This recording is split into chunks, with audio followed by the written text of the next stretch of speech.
Ang pinakamalalim na pagbabagong anyo sa buhay ay hindi dumating na may makapal na mga pangako o mga formula ng magic. Ipinanganak sila sa katahimikan, mula sa simple at maingat na mga katotohanan na natuklasan at dinala natin sa ating sarili. Kadalasan, ang nagpapanatili sa atin na nakulong ay hindi ang kakulangan ng nakatagong kaalaman, ngunit ang pagpapabaya sa halata. Ang tilapon ng isang tao ay hindi muling isinulat ang kanyang sarili sa pag-aalsa, ngunit may tahimik at pareho na mga hakbang ng paisa-isa. Nabubuhay tayo sa isang oras na ang mga tao ay naghahanap ng mga manghang mga sagot. Gusto nila ng mga instant na solusyon, nakatagong mga lihim, mga pangako ng mabilis na tagumpay. Ang mundo ay naging isang malaking maingay na merkado kung saan ang lahat ay sumisigaw. Narito ang susi sa kayamanan, narito ang formula para sa kaligayahan. Ngunit ang higit na ingay ay pumapalibot sa atin, mas mababa ang naririnig natin sa ating sariling tinig. Nawawalan kami ng pakikipag-ugnay sa totoong mapagkukunan ng mga pagbabago, ang mga tahimik na katotohanan na hindi nagbebenta ng kanilang sarili, ngunit nakakaranas. Ang isang sinaunang karunungan ay nagtuturo na ang sagrado ay hindi inihayag na may mga trompeta. Inihayag niya ang kanyang sarili sa katahimikan. Kapag tumitigil tayo upang sumasalamin sa pagtatapos ng araw, kapag ipinikit natin ang ating mga mata sa isang sandali ng paggunita, kapag natututo tayong makinig ng higit pa sa pagsasalita, ang katahimikan ay nagiging pintuan ng kalinawan. At ito ang kalinawan na nagbabago sa buhay. Kinumpirma ng mga modernong nag-iisip ang ideyang ito. Si Viktor Frankl, halimbawa, ay nagsabi na ang kahulugan ay hindi nahuhulog mula sa langit, ngunit inihayag ang sarili sa paraang kinakaharap natin araw na buhay, trabaho, ang pamilya. Dagdag ni Daniel Kahneman, ang aming isip ay ginulo ng ingay at nawawala ang paningin ng mga mahahalagang. Gumagawa kami ng mga pagpapasya sa otomatiko, nang hindi napagtanto kung paano nila kami nakakulong sa paulit-ulit na mga siklo. Nakilala ko ang isang tao na gumugol ng maraming taon sa paghahanap ng tilihim ng tagumpay. Gumastos siya ng pera sa mga malalakas na libro ng pamagat, mga kurso na nangako ng madaling pagpapayaman, ngunit ang kanyang buhay ay sumunod sa pareho. Hanggang sa sinabi sa kanya ng isang mas matandang Panginoon, tumigil sa paghahanap ng mga lihim. Simulang pahalagahan ang maliit. Alamin na marinig ang katahimikan. Sa una ay hindi niya pinansin ang payo, ngunit sa paglipas ng panahon ay naranasan niya, at sa unahang pagkakataon sa mga taon ay naramdaman niya na ang kanyang buhay ay nagsisimula ng lumipat. Malinaw ang kakanyahan, hindi ito ang maingay na mga formula na nagbabago ng pagkakaroon. Ito ay ang tahimik na katotohanan, ang mga hindi nakakaakit ng maraming tao, ngunit kung sino ang sumasalamin sa mga handang makinig sa kanila. At tiyak na sila ay muling tukuyin ang mga patutunguhan. Sa isang maliit na pamayanan, nabuhay siya ng isang rabi na kinuha ng mga tao ang kanilang mga problema. Ang ilan ay nagreklamo ng mga utang, iba pa ng mga sakit, iba pa sa kalungkutan. Ang rabi, gayunpaman, bihirang magsalita ng maraming. Umupo siyang tahimik, tumingin sa kanyang mga mata at nakinig. Nagulat ang mga tao sa kanilang kawalan ng payo, ngunit sila ay hinalinhan na parang nahanap na lamang ang sagot.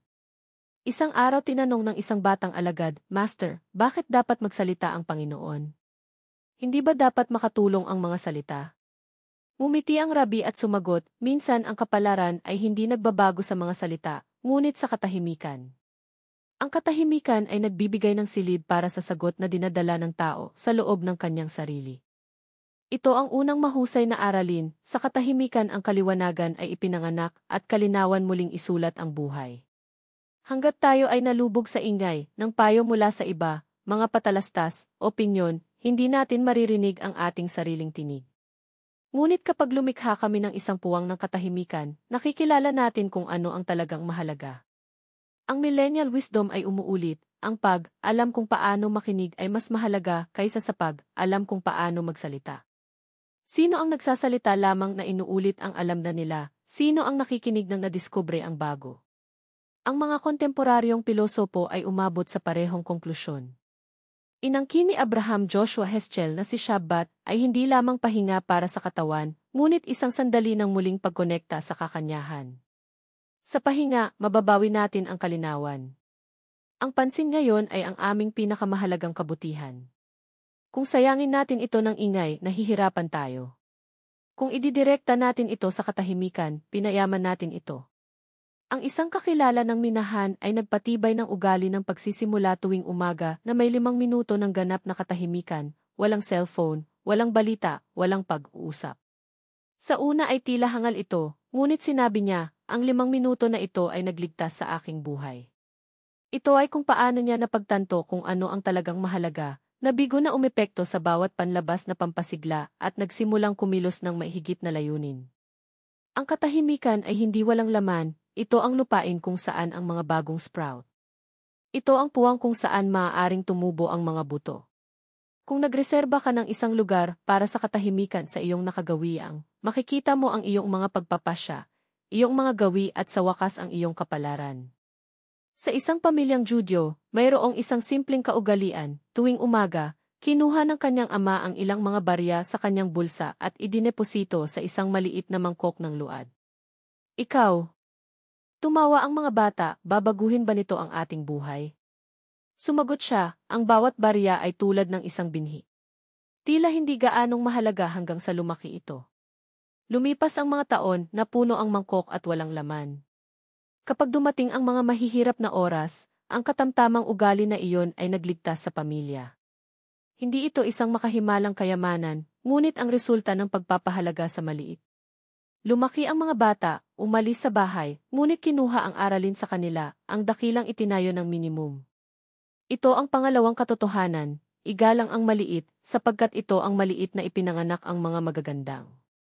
Ang isang patutunguhan ay hindi nagbabago sa pamamagitan ng isang solong grand event, ngunit sa daang halos hindi mahahalata ng mga pagpipilian. Ang mga humahamak sa mga simpleng bagay ay nagpapaliit sa kanilang buhay.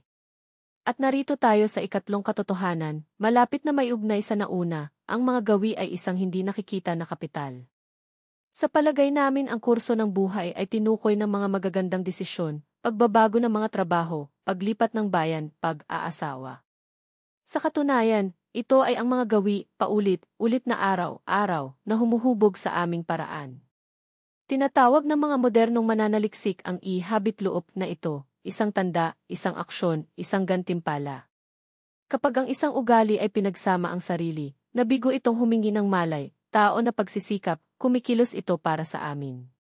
Kung ito ay isang positibong ugali, ito ay nagiging isang tahimik na kaalyado.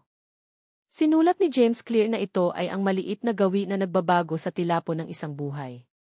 Idinagdag ng Naval Ravikant na ang mga kasanayan at gawain ay lumalaki bilang interes ng tambalan, dahan ngunit hindi maiiwasan.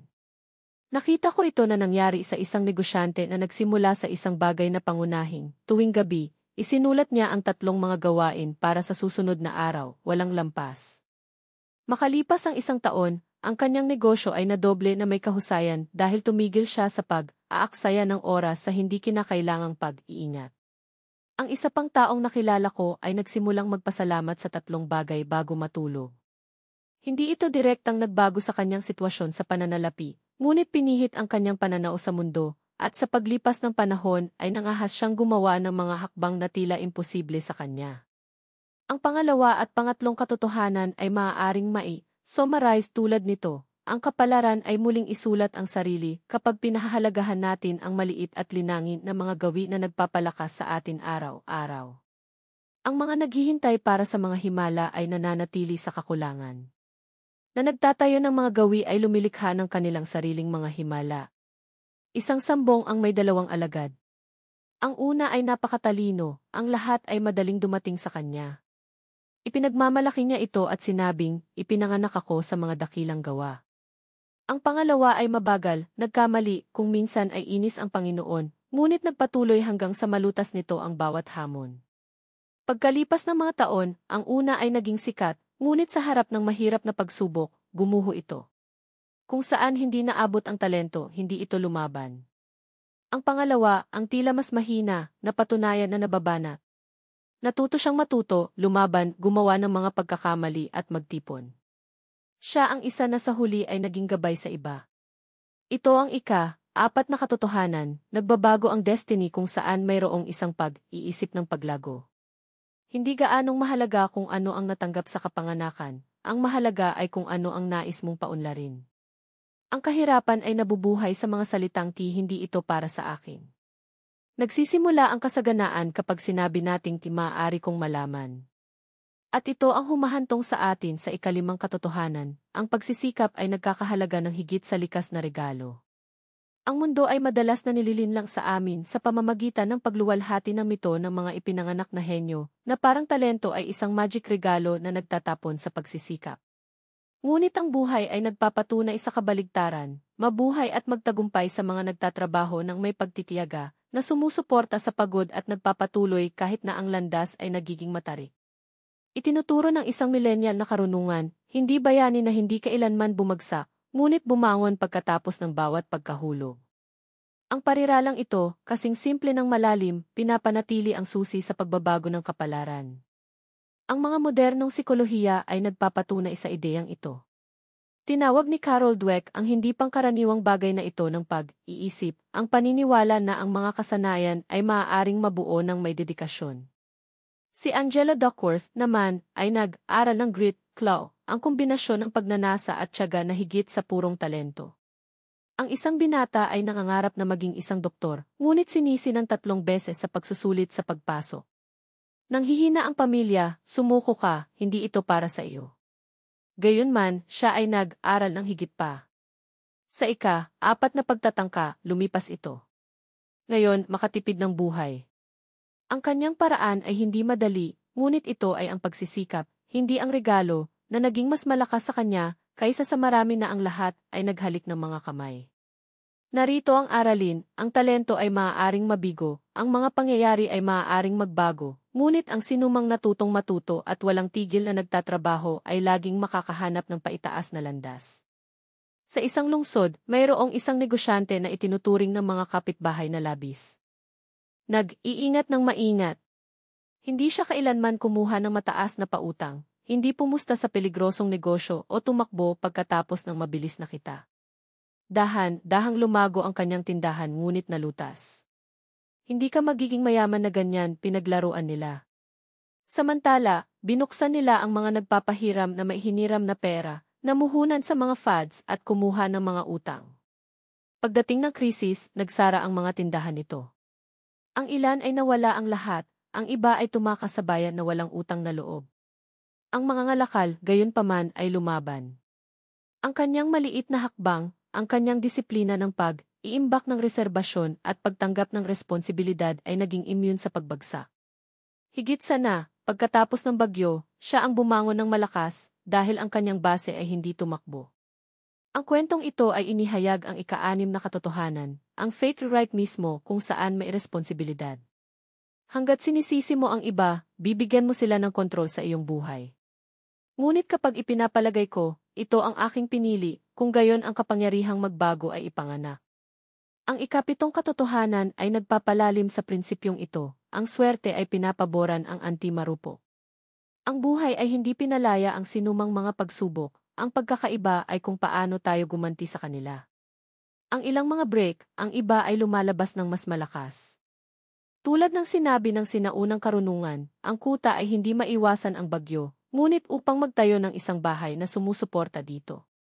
Ang mga kontemporaryong nag-iisip ay nagbubundi sa ideyang ito. Tinukoy ni Nassim Taleb ang antifragile bilang isa na nakikinabang sa kaguluhan, gumagawa siya ng kinakalkula na taya, tinatanggap ang mga pagkalugi bilang mga aralin at lumalaki sa mga suntok. Idinagdag ni Simon Sinek, mag-isip ng mahabang pag-abot, hindi agarang mga natamo. Ang kayamanan ay hindi instant na kita, ngunit isang pundasyon ng oras. Nakilala ko ang isang negosyante na nakaligtas sa 3 krisis. Sa bawat oras, nawalan ako ng bahagi ng negosyo, ngunit hindi kailanman pinanganib ang lahat. Laging may reserbasyon, palaging natutunan ng bago. Habang ang mga kakumpetensya na naghahanap ng mga shortcut ay nawala, lumitaw siya ng mas malakas pagkatapos ng bawat bagyo. Ang ika-6 at ika-7 katotohanan, sa makatuwid, ay malinaw na ipinapalagay ang responsibilidad at nagiging mas lumalaban sa pagkakatitis na muling isulat ang kanilang kapalaran. Na naghahanap ng mga dahilan ay nananatiling mahina, sino ang natututo at nagpapatuloy ay nagbabago sa bawat hakbang. May isang pamilya kung saan tuwing Biyernes ng gabi, isang maliit na himala ang naganap. Tumigil ang trabaho, tumahimik ang telepono, nawala ng kahalagahan ang pera. Sa mesa, ang mga bata at apo ay natipon. Ang mga kandila ay nailawan, kumanta ang mga kanta, ibinahagi ang isang simpleng pagkain. Hindi ito tungkol sa kasaganaan ng mga kalakal, ngunit tungkol sa yaman ng oras. Sinabi ng Patriarch, ang ating lakas ay wala sa kung ano ang mayroon tayo, ngunit kung paano natin pinapanatili ang ating oras. Sa mga oras na ito, nabubuhay talaga tayo. Sa katahimikan na iyon, mayroong higit na kapunuan kaysa sa anumang maingay na merkado. Ang eksenang ito ay naglalarawan ng ikawalong katotohanan, ang oras ay ang pinakamahalagang pera ng kapalaran. Nakakabawas ng pera, pinalitan ng mga bagay, ngunit ang isang nawalang araw ay hindi na bumalik. Ang mahihirap na pag-iisip ng pera, ang mayaman sa oras. Ang ikasyam na katotohanan ay link sa ideyang ito, piliin ang mga mahahalagang. Ang kahalagahan ay ang sining ng pagsasabi na hindi sa napakalaking yakapin kung ano ang talagang mahalaga. Nagkalat kami mula sa dosenang mga gawain, pangako at layunin, at tinatapos namin ang pagkawala ng kung ano ang mahalaga. Sino ang nakakaalam kung paano paghiwalayin ang walang bisa mula sa mahalagang mga panalo? Nagbabala ang isang lumang karunungan, sinumang tumatakbo pagkatapos ng lahat ay nawawala ang lahat. Iyon ang dahilan kung bakit itinuturo ni Shabbat kung paano ihinto, upang mabawi ang buhay. Kinumpirma ng mga modernong thinker, Uusapan ni Cal Newport ang tungkol sa malalim na trabaho. Ang isang oras ng konsentrasyon ay nagkakahalaga ng higit sa 10 pagkilos sa ibabaw.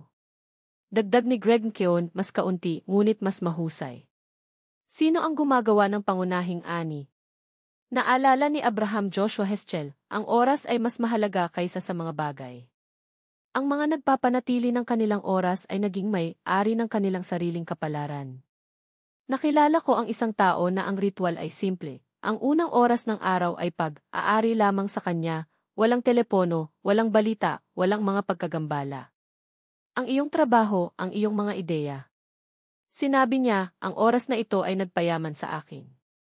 Ang natitira ay isang kinahinatnan. Ang ikawalong at siyam na katotohanan ay hindi malabo. Ang kapalaran ay nagbabago kapag pinarangalan mo ang iyong oras at piliin kung ano ang talagang mahalaga. Lahat ng iba pa ay ingay at ang ingay ay nagnanakaw sa iyong buhay.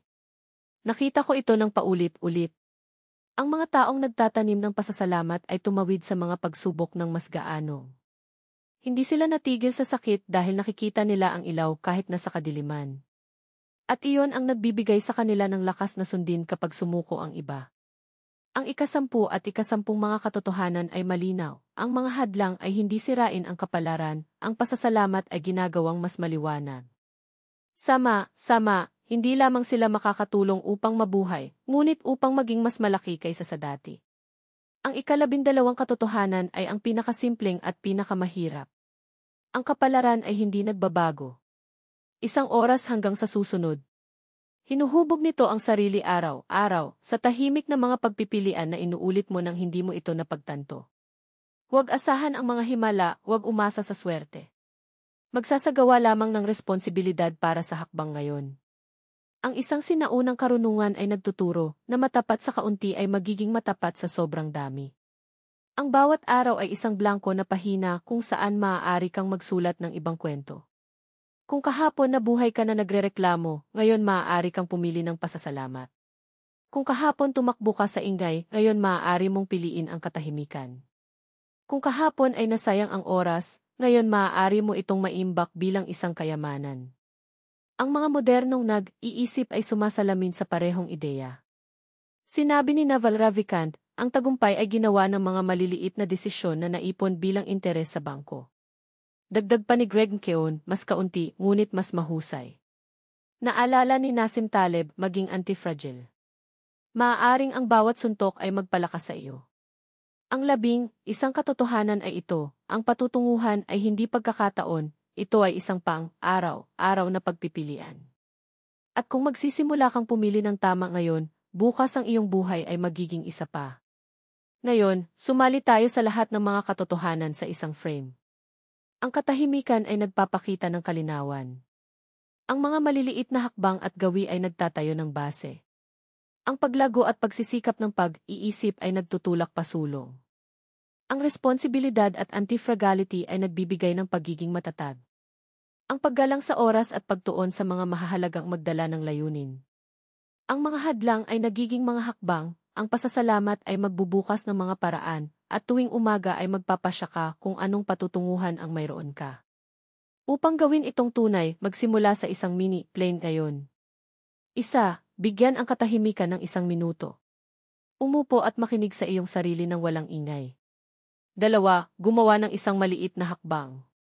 Panatilihin ang isang barya, sumulat ng isang ideya, salamat sa isang bagay. 3. Mag-book ng 1 oras para sa kung ano ang mahalaga. Hayaang maghintay ang natitira. 4. Sumulat ng isang balakid at tanungin, ano ang maituturo niya sa akin? Ang mga kilos na ito ay minimal, ngunit nagsisimula silang muling isulat ang kanilang kasaysayan. Tandaan, hindi ka mahina, nakalimutan mo lang ang lakas ng tahimik na katotohanan. Hindi sila sumigaw, hindi sila nagbebenta sa mga patas, ngunit ginagawa nila ang isang tao na may-ari ng kanilang sariling buhay. Pumili ng isang katotohanan na kukuha ngayon. Nawa ang iyong unang hakbang patungo sa isang bagong patutunguhan.